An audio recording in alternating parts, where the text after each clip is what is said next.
राजीव, जैसा कि आप कह रहे थे भाई, ये होम्योपैथी की जो मीठी गोली है फिर दे दी गई है। आज करीब 1 रुपए जो है फिर पेट्रोल डीजल के दाम बढ़ा दिए गए हैं। अब जनता, हालांकि पीएम तो कह रहे हैं ये आपदाओं का दशक है, इस तरह के और झटके आगे देखने पड़ेंगे और वो दिन अब ज्यादा दूर दिख नहीं रहा है जब पेट्रोल डीजल 100 रुपए पार हो जाएगा। कोई प्लान दिख रहा है यहाँ पर सरकार के पास, कैसे राहत दी जाए? कैसे, ये तो संकट काल बन गया आम जनता के लिए। देखिए पूजा, मैंने उस दिन भी आपसे कहा था कि ये 3 रुपए जो बढ़ाए जा रहे हैं ये होम्योपैथ की गोली है और लंबा इलाज चलता है होम्योपैथ का, पता नहीं चलता है लेकिन धीरे धीरे इलाज होता है होम्योपैथ का।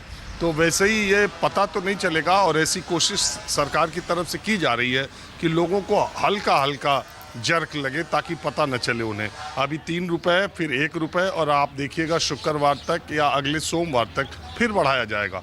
और उसकी कोई मैंने पहले भी कहा था कि ऐसा कुछ नहीं है कि मेरा पेट्रोलियम मिनिस्ट्री में कोई सूत्र है या मैं बहुत अर्थशास्त्र या पेट्रोलियम की राजनीति या उसकी अर्थनीति को समझता हूँ।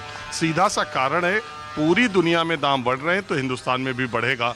वो सीधा सा कारण है कि जहाँ सबसे कम जिस देश में ईंधन के दाम बढ़े हैं वहाँ भी 18-19% तो कम से कम बढ़े ही हैं। उस लिहाज से देखें तो 17-18 रुपए पेट्रोल की और डीजल के दाम बढ़ाए जाने चाहिए अगर आप पेट्रोल कंपनियों को जीरो लॉस पे रखना चाहते हैं।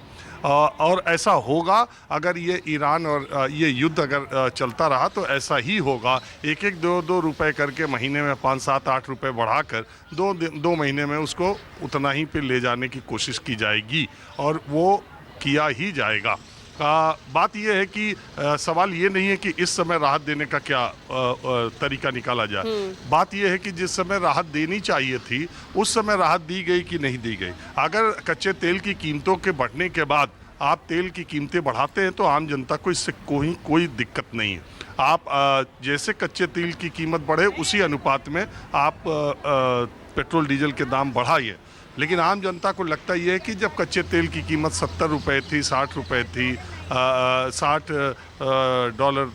प्रति बैरल थी, उस समय तो आम घटने चाहिए थे।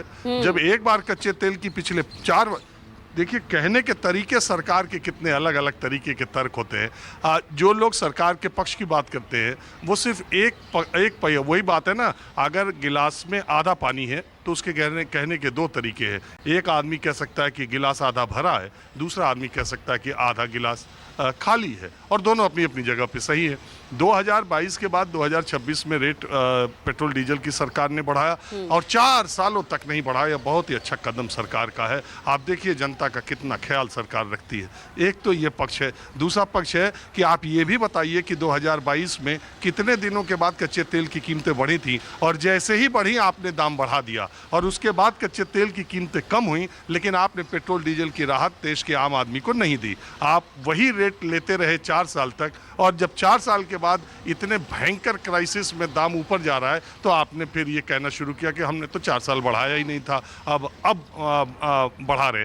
तो ये एक पक्षीय बात होती है। बात यह है कि पिछले 4 वर्षों में 23 में 24 में 25 में और तेल कंपनियों ने कितना फायदा कमाया क्वार्टर वाइज उसको भी सार्वजनिक कर दीजिए।